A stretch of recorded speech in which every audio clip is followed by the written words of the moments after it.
श्री शिवाय नमस्तुभ्यम। आप सभी भक्तों का आज की कथा में हार्दिक स्वागत है। भगवान भोलेनाथ और माता पार्वती की कृपा सदैव आप और आपके समस्त परिवार पर बनी रहे। पिछले सभी अध्याय सुनने के लिए आप सभी भक्तों का बहुत बहुत आभार। और अब भगवान भोलेनाथ का ध्यान करके आज की पावन कथा का प्रारंभ करते हैं। श्री नारद जी कहते हैं, हे अर्जुन, महिसागर संगम में जब मैंने स्थान की स्थापना कर ली, तब कालांतर में मन ही मन विचार किया कि यह तीर्थ स्थान भगवान वासुदेव के बिना शोभा नहीं पा रहा है। ठीक उसी तरह जैसे कि बिना सूर्य के संसार सुशोभित नहीं होता। भगवान विष्णु भूषण के भी भूषण हैं। जिस तीर्थ में, जिस घर में और जिस हृदय में तथा जिस शास्त्र में मेरे स्वामी भगवान विष्णु नहीं है, वह सब असत है। इसलिए वरदायक भगवान पुरुषोत्तम को प्रसन्न करके संपूर्ण विश्व पर अनुग्रह करने की कामना से इस तीर्थ में मैं उन्हें साक्षात कला सहित लेकर आऊंगा। ऐसा विचार कर मैं वहीं ठहर गया और ज्ञान योग के द्वारा योगीश्वर श्रीहरि को संतुष्ट करने के लिए 100 वर्षों तक आराधना करता रहा। संपूर्ण इंद्रियों को अपने वश में करके वासुदेवमय होकर सब प्राणियों पर कृपा रखते हुए अष्टाक्षर मंत्र के जप में लगा रहा। इस प्रकार मेरे आराधना करने पर गरुड़ पर बैठे हुए भगवान श्रीहरि ने कोटि कोटि गणों के साथ आकर मुझे प्रत्यक्ष दर्शन दिया। तब मैंने श्रीहरि को विधिपूर्वक अर्घ्य देकर प्रणाम करके दोनों हाथ जोड़े हुए कहा, हे प्रभु, पूर्व काल में श्वेत दीप नामक धाम में मैंने आपके अजन्मा सनातन नर नारायणात्मक स्वरूप का दर्शन किया है।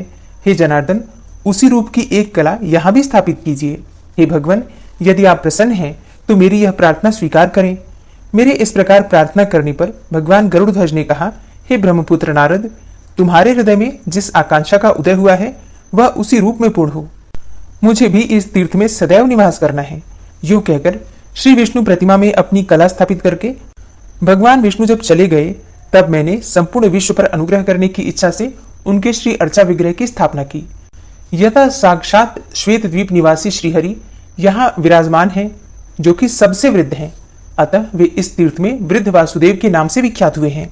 कार्तिक मास के शुक्ल पक्ष में जो कल्याणमयी एकादशी आती है, उस दिन झरने अथवा नदी के जल से विधिपूर्वक स्नान करके जो पुरुष पंचोपचार द्वारा भक्तिभाव से श्रीहरि का पूजन करता है तथा उपवास और जागरण करते हुए श्रीहरि के आगे संगीत एवं वाद्य का आयोजन करता है अथवा दंभ और क्रोध त्याग कर श्री विष्णु की महिमा एवं लीला की कथा कहता है तथा मन और इंद्रियों को वश में रखते हुए प्रसन्न चित्त होकर यथाशक्ति दान देता है, वह ब्रह्म हत्यारा ही क्यों न हो, अनेक जन्मों की समस्त पाप राशि से मुक्त हो जाता है।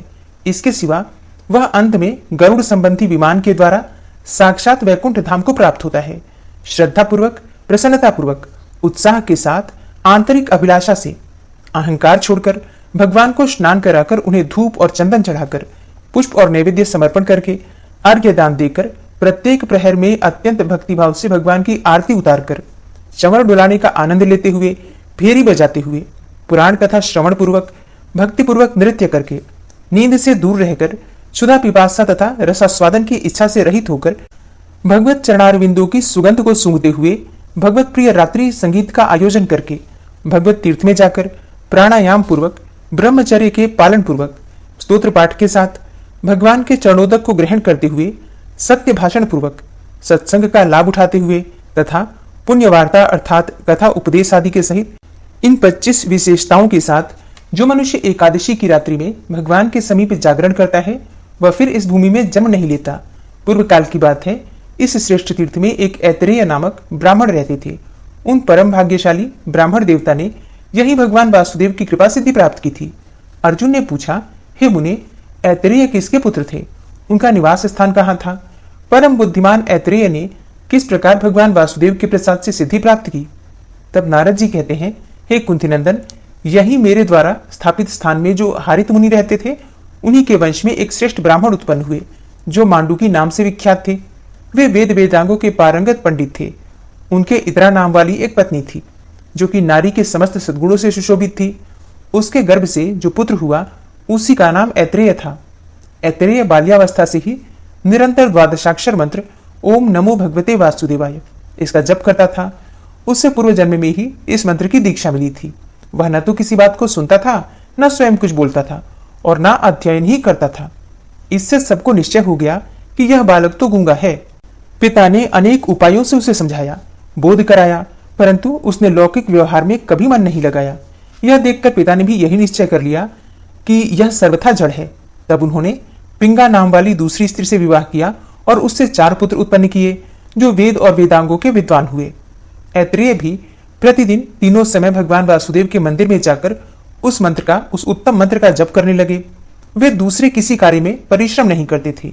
एक दिन उनकी माता इत्रा अपनी सौत के पुत्रों की योग्यता देखकर संतप्त चित्त होकर अपने पुत्र से बोली, अरे तू तो मुझे क्लेश देने के लिए ही पैदा हुआ है। मेरे जन्म और जीवन को धिक्कार है। संसार में उस नारी का जन्म निश्चय ही व्यर्थ है जो पति के द्वारा तिरस्कृत हो और जिसका पुत्र गुणवान न हो। हे वत्स, मैं बड़ी खोटे भाग्य वाली हूं, अतः महिसागर संगम में डूब मरूंगी। मेरा मर जाना ही अच्छा है। जीवित रहने में मुझे क्या लाभ है। मेरे मर जाने पर तू भी भगवान का महामौनी भक्त होकर दीर्घ काल तक आनंद भोगना। तब नारद जी कहते हैं कि माता की ये बातें सुनकर ऐतरेय ठठाकर हंस पड़े। वे बड़े धर्मज्ञ थे।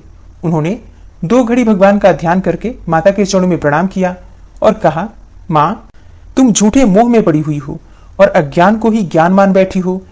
हे शुभे, जो शोचनीय नहीं है उसी के लिए तुम शोक करती हो, और जो वास्तव में शोचनीय है उसके लिए तुम्हारे मन में तनिक भी शोक नहीं होता। यह संसार मिथ्या है, इसमें तुम इस शरीर के लिए क्यों चिंतित एवं मोहित हो रही हो। यह तो मूर्खों का काम है। तुम जैसी विदुषी स्त्रियों को यह शोभा नहीं देता। संसार में सार तत्व तो कुछ और ही है, किंतु अज्ञान से मोहित मनुष्य किसी और ही असार वस्तु को सार समझते हैं। तुम इस मानव शरीर को यदि सार मानती हो तो लो, इसकी भी असारता सुनो। यह जो सदा अत्यंत कष्टप्रद है, यह शरीर एक प्रकार का घर है। हड्डियों का समूह ही इसके भार को संभालने वाला खंभा है और नाड़ी जाल रूपी रस्सियों से ही इसे बांधा गया है। रक्त और मांस रूपी मिट्टी से इसको लीपा गया है। विष्ठा और मूत्र रूपी द्रव्यों के संग्रह का यह पात्र है। केश और रोम रूपी तृण से इसको छाया गया है। सुंदर रंग की त्वचा से इसके ऊपर रंग किया गया है। मुख ही इसका प्रधान द्वार है। 2 आंखें, 2 कान और 2 नाक के छिद्र, ये ही 6 इसकी खिड़कियां हैं। दोनों ओष्ठ ही इसके द्वार को ढकने वाले किवाड़ हैं। दांत ही अर्गला अर्थात किवाड़ बंद करने वाली किल्ली है। नाड़ी और पसीने ही नाली और जल प्रवाह है। यह सदा काल की मुखाग्नि में स्थित है। ऐसे इस देह रूपी गेह में जीव नाम वाला गृहस्थ निवास करता है। इस घर में त्रिगुणमयी प्रकृति ही उसकी पत्नी है तथा क्रोध, अहंकार, काम, ईर्ष्या और लोभ आदि ही उक्त गृहस्थ की संतानें हैं। हाय, कितने कष्ट की बात है कि जीव इस देह गेह की मोह माया से मूढ़ होकर तदनुकूल बर्ताव करता है और उसका जिस जिस विषय में जैसे जैसे मोह होता है वह सब बताता हूं, सुनो। जैसे पर्वत से झरने गिरते रहते हैं, उसी प्रकार शरीर से भी कफ और मूत्र आदि बहते रहते हैं। उसी देह के लिए जीव मोहित होता है। विष्ठा और मूत्र से भरे हुए चर्म पात्र की भांति यह शरीर समस्त अपवित्र वस्तुओं का भंडार है और इसका एक प्रदेश, एक अंश भी पवित्र नहीं है। अपने शरीर से निकले हुए मलमूत्र आदि के जो प्रवाह हैं, उनका स्पर्श हो जाने पर मिट्टी और जल से हाथ शुद्ध किया जाता है, तथापि उन्हीं अपवित्र वस्तुओं के भंडार रूप इस देह से न जाने क्यों मनुष्य को वैराग्य नहीं होता। सुगंधित तेल और जल आदि के द्वारा यत्न पूर्वक भली भांति संस्कार अर्थात सफाई करने पर भी यह शरीर अपनी स्वाभाविक अपवित्रता को नहीं छोड़ता है। ठीक उसी तरह जैसे कुत्ते की टेढ़ी पूंछ को इतना ही सीधा क्यों न किया जाए, वह अपना टेढ़ापन नहीं छोड़ पाती। अपनी देह की अपवित्र गंध से जो मनुष्य विरक्त नहीं होता, उसे वैराग्य के लिए अन्य किस साधन का उपदेश दिया जाए। दुर्गंध तथा मलमूत्र के लेप को दूर करने के लिए ही शारीरिक शुद्धि का विधान किया गया है।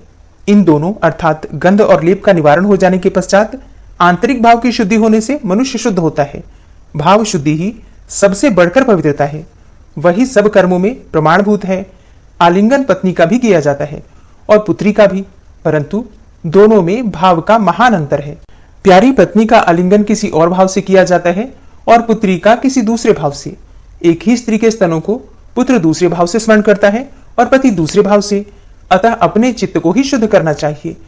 बाह्य शुद्धि के दूसरे दूसरे साधनों से क्या लेना है। भाव दृष्टि से जिसका अंतःकरण अत्यंत शुद्ध है, वह स्वर्ग और मोक्ष को भी प्राप्त कर लेता है। ज्ञान रूपी निर्मल जल तथा वैराग्य रूपी मृत्तिका से ही पुरुष के अविद्या एवं रागमय मलमूत्र के लेप और दुर्गंध का शोधन होता है। इस प्रकार इस शरीर को स्वभावतः अशुद्ध माना गया है। जैसे केले के वृक्ष में केवल वल्कल ही सार है, उसी प्रकार इस देह में केवल त्वचा मात्र ही सार है। वास्तव में तो यह सर्वथा निस्सार है। जो बुद्धिमान अपने शरीर को इस प्रकार दोष युक्त जानकर उदासीन हो जाता है, उसकी ओर से अनुराग शिथिल कर लेता है, वही इस संसार बंधन से छूटकर निकल पाता है। किंतु जो दृढ़तापूर्वक इस शरीर को पकड़े हुए रहता है, इसका मोह नहीं छोड़ता, वह इस संसार में ही पड़ा रह जाता है। इस प्रकार यह मानव जन्म लोगों के अज्ञान दोष से तथा नाना कर्मवशात दुख स्वरूप और महान कष्टप्रद बताया गया है। जैसे बड़े भारी पर्वत से दबा हुआ कोई प्राणी बड़े कष्ट से पीड़ित रहता है, उसी प्रकार गर्भ की झिल्ली में बंधा हुआ मनुष्य महान कष्ट से वहां ठहर पाता है। जैसे कि समुद्र में गिरा हुआ कोई मनुष्य अत्यंत व्याकुल होकर बड़े भारी दुख से घिर जाता है, उसी प्रकार गर्भगत जल से भीगे हुए अंगों वाला गर्भस्थ शिशु अत्यंत व्याकुल रहता है। जैसे किसी को लोहे के घड़े में रखकर आग से पकाया जाता है, वैसे ही गर्भ रूपी घट में डाला हुआ जीव जठरानल की आंच से पकता रहता है। यदि आग के समान दहकती हुई सुइयों से किसी को निरंतर छेदा जाए तो उसे जितनी पीड़ा हो सकती है, उससे 8 गुनी पीड़ा गर्भ में भोगनी पड़ती है। इस प्रकार स्थावर जंगम सभी प्राणियों को अपने अपने गर्भ के अनुरूप यह महान गर्भ दुख प्राप्त होता है, ऐसा कहा गया है। गर्भ में स्थित होने पर सभी को अपने पूर्व जन्मों का स्मरण हो आता है। उस समय जीव इस प्रकार सोचता है कि अहो, मैं मरकर पुनः उत्पन्न हुआ और उत्पन्न होकर पुनः मृत्यु को प्राप्त हुआ। जन्म ले लेकर मैंने सहस्त्रों योनियों का दर्शन किया। इस समय जन्म धारण करते ही मेरे पूर्व संस्कार जाग उठे हैं, अतः अब मैं ऐसे कल्याणकारी साधन का अनुष्ठान करूंगा जिससे कि पुनः मेरा गर्भवास न हो। संसार बंधन को दूर करने वाले भगवदीय तत्वज्ञान का मैं चिंतन करूंगा। इस प्रकार उस दुख से छूटने के उपाय पर विचार करता हुआ गर्भस्थ जीव चिंतामग्न रहता है। जब उसका जन्म होने लगता है, उस समय तो उस गर्भ की अपेक्षा भी कोटि गुना अधिक दुख होता है। गर्भवास के समय जो सद्बुद्धि जागृत हुई रहती है, वह जन्म हो जाने पर नष्ट हो जाती है। बाहर की हवा लगते ही मूढ़ता आ जाती है। मोहग्रस्त होने पर शीघ्र ही उसकी स्मरण शक्ति का नाश हो जाता है। स्मरण शक्ति नष्ट होने पर पूर्व कर्मवशात जीव का पुनः उसी जन्म के शरीर आदि में अनुराग हो जाता है। इस प्रकार राग और मोह के वशीभूत हुआ वह संसार में न करने योग्य पाप आदि कर्मों में लग जाता है और उनमें फंसकर न तो वह अपने को जानता है, न दूसरों को जानता है और न किसी देवता को ही कुछ समझता है। अपने परम कल्याण की बात तक नहीं सुनता, आंख रहते हुए भी नहीं देखता। समतल मार्ग पर धीरे धीरे चलते हुए भी वह पग पग पर लड़खड़ाता है। विद्वानों के समझाने पर भी, बुद्धि रहते हुए भी वह नहीं समझ पाता। इसलिए राग और मोह के वशीभूत होकर संसार में क्लेश उठाता रहता है। जन्म लेने पर गर्भकाल में जागृत हुई पूर्व जन्म की स्मृति अथवा गर्भ के दुखों की स्मृति भी नहीं रहती। इसलिए महर्षियों ने गर्भ दुख का निरूपण करने के लिए शास्त्रों का प्रतिपादन किया है। वे शास्त्र स्वर्ग और मोक्ष के उत्तम साधन हैं। सब कार्यों और प्रयोजनों को सिद्ध करने वाले इस शास्त्र ज्ञान के रहते हुए भी लोग उससे अपने कल्याण का साधन नहीं करते। यह अत्यंत अद्भुत बात है। बाल्यावस्था में इंद्रियों की वृत्तियां अव्यक्त रहती हैं, इसलिए जीव उस समय के महान दुख को बताने की इच्छा होने पर भी बता नहीं सकता और न उस दुख के निवारण के लिए कुछ कर ही सकता है। फिर जब दांत उठने लगता है तब उसे महान कष्ट भोगना पड़ता है। मौल रोग अर्थात सिर दर्द, नाना प्रकार के बाल रोग तथा पूतना आदि बाल ग्रह आदि से भी बालक को बड़ी पीड़ा होती है। भूख और प्यास की पीड़ा से उसके सब अंग व्याकुल रहते हैं तथा वह कहीं खाट आदि पर पड़ा हुआ रोता रहता है। इसके बाद जब वह कुछ बड़ा होता है तब अक्षरों के अध्ययन आदि से और गुरु के शासन से उसको महान दुख होता है। युवावस्था में रागोन्मक्त पुरुष की संपूर्ण इंद्रिय वृत्तियां काम तथा राग की पीड़ा से सदा मतवाली रहती हैं, अतः उसे भी कहां से सुख प्राप्त हो सकता है। मोहवश पुरुष को यदि कहीं अनुराग हो जाता है तो ईर्ष्या के कारण उसे बड़ा भारी दुख होता है। जो उन्मत्त और क्रोधी है उसका कहीं भी राग होना केवल दुख का ही कारण है। रात में कामाग्नि जनित खेद से पुरुष को निद्रा नहीं आती और दिन में भी द्रव्योपार्जन की चिंता लगी रहती है और इसके कारण उसे कभी सुख नहीं मिल सकता। स्त्रियां सब दोषों का आश्रय है। यह बात भली भांति जान लेने पर भी जो लोग उनसे मैथुन को सुख मानते हैं, उनका वह सुख मल मूत्र त्याग के सदृश ही माना गया है। सम्मान अपमान से, प्रियजनों का संयोग वियोग से तथा जवानी वृद्धावस्था से ग्रस्त है। निर्विघ्न सुख कहाँ है। युवावस्था का शरीर एक दिन जरा अवस्था से जर्जर कर दिया जाने पर संपूर्ण कार्यों के लिए असमर्थ हो जाता है। उसके बदन में झुर्रियां पड़ जाती हैं, सिर के बाल सफेद हो जाते हैं और शरीर बहुत ढीला ढाला हो जाता है। स्त्री और पुरुष का वही रूप जो जवानी के दिनों में एक दूसरे का आधार था, जरा ग्रस्त हो जाने पर दोनों में से किसी को भी प्रिय नहीं लगता। बुढ़ापे से दबा हुआ पुरुष असमर्थ होने के कारण पत्नी पुत्र आदि बंधु बांधवों तथा दुराचारी सेवकों द्वारा भी अपमानित होता है। वृद्धावस्था में रोगातुर पुरुष धर्म अर्थ काम और मोक्ष का साधन करने में असमर्थ हो जाता है। इसलिए युवावस्था में ही धर्म का आचरण करना चाहिए। वात पित्त और कफ की विषमता ही व्याधि कहलाती है।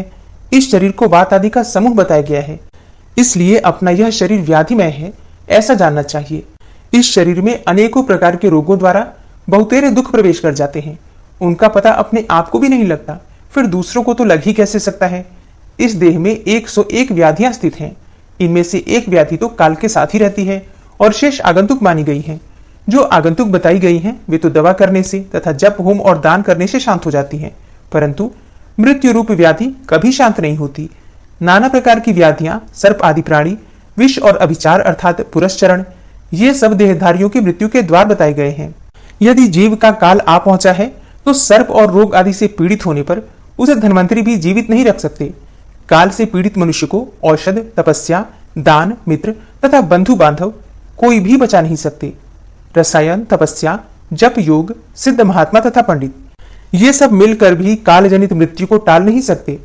समस्त प्राणियों के लिए मृत्यु के समान कोई दुख नहीं है, मृत्यु के समान कोई भय नहीं है तथा मृत्यु के समान कोई त्रास नहीं है।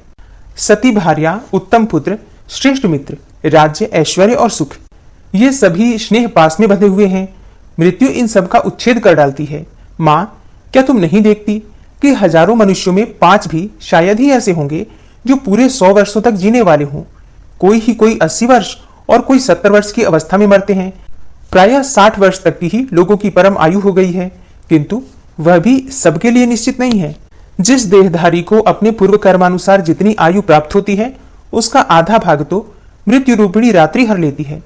बाल्यावस्था, अबोधावस्था तथा वृद्धावस्था के द्वारा 20 वर्ष और व्यतीत हो जाते हैं, जो धर्म, अर्थ और काम किसी के भी उपयोग में नहीं आते।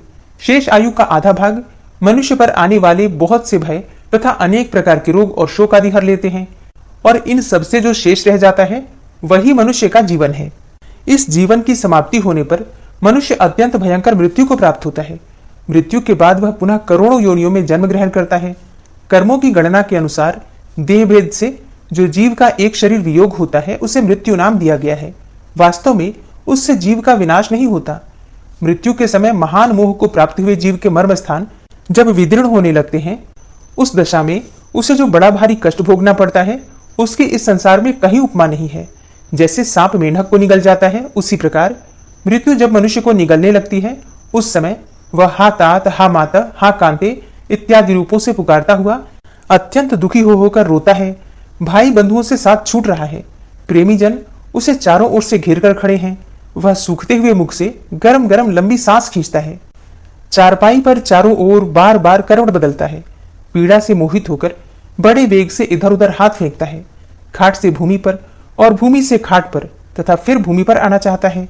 उसके वस्त्र खुल गए हैं, लज्जा छूट चुकी है, विष्ठा और मूत्र में सना हुआ है। कंठ, ओष्ठ और तालू सूख जाने के कारण बार बार पानी मांगता है। अपने धन वैभव के लिए इस बात की चिंता करता है कि मेरे मर जाने पर ये किसके हाथ में पड़ेंगे।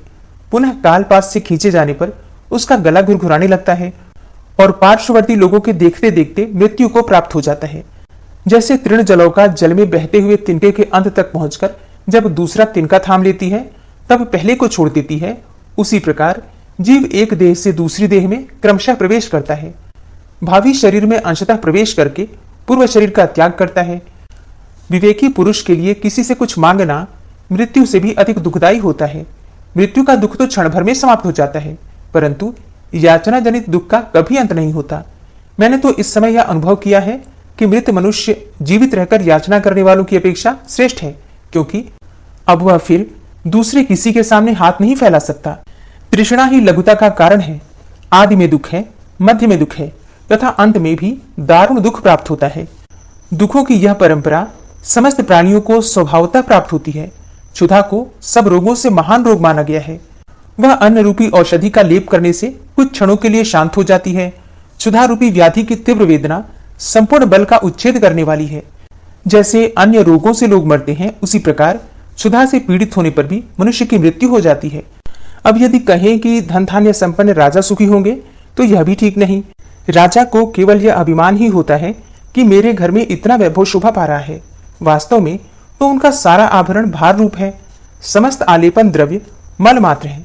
संपूर्ण संगीत राग प्रलाप मात्र है तथा नृत्य आदि भी पागलों की सी चेष्टा है। विचार दृष्टि से देखने पर इन राज्य भोगों के द्वारा राजाओं को सुख कहाँ मिलता है, क्योंकि वे लोग तो एक दूसरे को जीतने के लिए सदा ही चिंतित रहते हैं। प्रायः राज्य लक्ष्मी के मद से उन्मत्त होने के कारण नहुस आदि महाराज स्वर्ग का साम्राज्य पाकर भी वहां से नीचे गिर गए हैं। राज्य लक्ष्मी अथवा ऐश्वर्य से भला कौन सुख पाता है? मनुष्य स्वर्गलोक में जो पुण्यफल भोगते हैं वह अपने मूल धन को गंवाकर ही भोगते हैं, क्योंकि वहां वे दूसरा नवीन कर्म नहीं कर सकते। यही स्वर्ग में अत्यंत भयंकर दोष है। जैसे वृक्ष की जड़ काट देने पर वह विवश होकर पृथ्वी पर गिर पड़ता है, उसी प्रकार पुण्य रूपी मूल का क्षय हो जाने पर स्वर्गवासी जीव पुनः पृथ्वी पर गिर पड़ते हैं। इस तरह विचार पूर्वक देखा जाए तो स्वर्ग में भी देवताओं को कोई सुख नहीं है। नरक में गए हुए पापी जीवों का दुख तो प्रसिद्ध ही है, उनका क्या वर्णन किया जाए। नमः शिवाय। आज की कथा का यहीं पर समापन करती हूँ। इसके आगे का वृतांत आप कल की कथा में सुनेंगे। और आज की कथा आपको कैसी लगी कमेंट बॉक्स में जरूर बताइए। वीडियो अच्छी लगती है तो लाइक जरूर किया कीजिए, और अगर संभव हो तो वीडियो को शेयर भी किया कीजिए। और हाँ, अगर आप चैनल पर पहली बार आए हैं, अभी तक आपने चैनल को सब्सक्राइब नहीं किया है, तो आज की वीडियो अगर आपको अच्छी लगे तो चैनल को सब्सक्राइब करके बेल आइकन को जरूर प्रेस कर लीजिए। इससे ये होगा कि इस चैनल पर जो भी नई वीडियो अपलोड होंगी उनकी नोटिफिकेशन आपको सही समय पर प्राप्त होगी। मिलती हूं मैं आपसे अगली वीडियो में, तब तक के लिए जय श्री राधे।